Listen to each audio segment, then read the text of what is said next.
This is a terrific person I don't get to talk to as much as I'd like, but boy, am I thrilled when he comes on the show. It's ESPN NHL analyst and former NHL goaltender Kevin Weeks. Weeksy, first of all, how you doing? I love the backdrop, and you were telling me before we came on here, sometimes you like to switch these masks up a little bit. Is that right?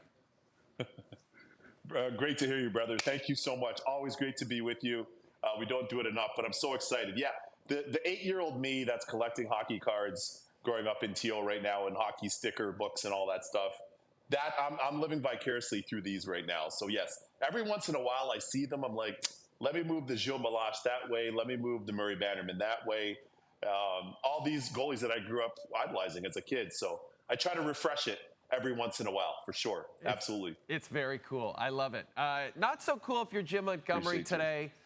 He gets fired as head coach of the Boston Bruins. In some ways, Weeksy, it felt like this was inevitable, the way this team had started the season. Even though the record's not that bad, they'd lost 5 of their last 7. We saw them, having arguments with players on the bench. Jeremy Swayman has definitely not been the goaltender that the Bruins wanted him to be after he signs that big deal. Overall, Weeksy, what do you make of the situation in Boston? Overall, what I make of it is it's been very unlike the Boston Bruins in every facet. And I think there's a lot of collective responsibility to go around. This doesn't only fall at the feet of Jim Montgomery. We'll get to him for a second. But organizationally, historically, the Bruins have been, and certainly in this last 15 years, they've been one of the most consistent franchises in the league, really, since they won that Stanley Cup in Vancouver in 2011 in Game 7. From that point till now, they've been about their business. They've been orderly. They're classy. It's a legacy franchise. Original 6, Jay. Everything they've done has been methodical. It's been quiet and almost just so clean in the way they've run their organization. Until this offseason. Then there was the talk about the Swayman deal. Then there was a press conference around that. Then the deal never happened. Then it happened. Then there was resentment there. And then, of course, some of these things that you're referencing behind the bench, there have been there's some noise with some of the star players, some noise with some of the interacting with the media. It's been a PR nightmare, which is unlike the Boston Bruins. And yes, the great Patrice Bergeron is no longer playing, and David Krejci, and also the great Zdeno Chara. But they haven't gone about their business in terms of how they've handled things, and that's kind of spilled over to them underperforming. And some of the players, quite frankly, have underperformed as well. So we know Jim Montgomery is a good coach. Make no mistake about it. I could do without a lot of the public kind of PR stuff that we've been seeing happen so often here with this team. But all things being equal, it was by their standards a really slow start and just too noisy for the Boston Bruins. And ultimately that cost him his job. I was all excited to talk to you about how Alex Ovechkin is beating Father Time this season and how it seems like he just wants to get Gretzky's record this season and be done with it, just get it done in one season. Then he gets injured, and now he's week to week, so that kind of spoiled that. But I want to talk about it anyway because, the Caps, not only is Ovi on a roll, Weeksy, this Caps team has got to be one of the biggest surprises in the league right now. How devastating is it to lose their captain at this point when they're really on a roll like this?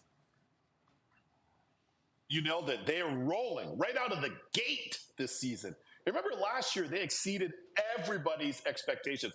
By the way, they had a negative goal differential last year and still gutted it out to make the playoffs, which is unheard of. So props to them. The offseason, they made some moves. They added some key pieces like Chikrin on the back end, Logan Thompson in the net, among some others. And all of a sudden, the growth in some of the young players and Ovi all of a sudden was able to kind of combine Mother Nature, Father Time, and put those in his hands and roll them up and say, I'm back. I'm in pursuit of Gretz's record. They've been so good. The coaching staff, Spencer Carberry, and the coaching staff have done a great job. And this injury happens last night. Tough injury to watch. Ovi never gets hurt. And when you consider the fact that not only years he led the league in goals, he led the league in hits for like the first 8 seasons of his career. So it was very unsightly to see him go down. It's a tough injury. And I have to tell you, they said it's week to week. I believe it could be more severe than that, unfortunately. Wow. And ultimately, we root for the health and safety of all the players. But that was a tough one to see happen there, Jay, for sure. Let's talk about the fact that we are less than 2 weeks away from naming the rosters for the Four Nations face-off, and it's appropriate that we have a former NHL goaltender on the show from Canada because goaltending is the hot topic for Canada, Weeksy. We're just not as strong as we used to be. We've been talking about a few names. We've been talking about Jordan Binnington. We've been talking about Stuart Skinner. We've been talking about Sam Montembeault, even Aiden Hill. You'd like to go off the board a little bit. I feel like you've got a couple of names that you think should be considered, but maybe haven't gotten as much attention, right? Yeah, make no mistake.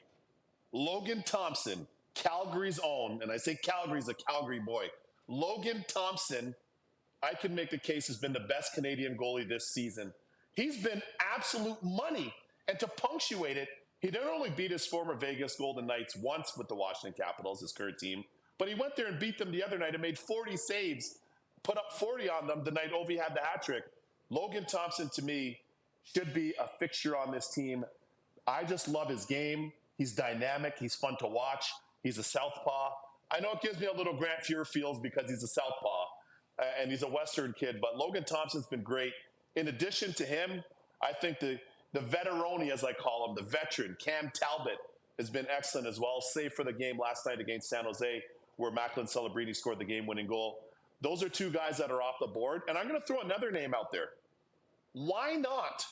Why not Marc-Andre Fleury? Maybe he's there as the 3. Maybe he's there as the 2. But we know that he's won Stanley Cups, 3 of them to be exact.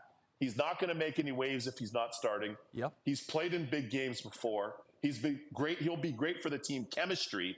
So those are 3 names in addition to Jordan Binnington and a couple others that I'd like to see on the board. But make no mistake, this season, to this point in the season, Logan Thompson, LT, has been the best Canadian goalie in the National so far. I love the idea of Fleury being on the team just for the pranks that we would get, right? Just for the fun pranks. Yeah, exactly. Of course. So, gotta keep it light. You got to keep it light. Weeksy, we love having you on the show. Looking forward to hearing the rosters named for the Four Nations face-off, and hopefully we can catch up with you and talk to you once those goalies are named, and we'll see if they meet with your approval. But until then, buddy, hope you have a great night, and we'll talk to you again soon, okay? Appreciate you, brother. Keep up the great work. Thanks for having me. We'll do it again sooner rather than later.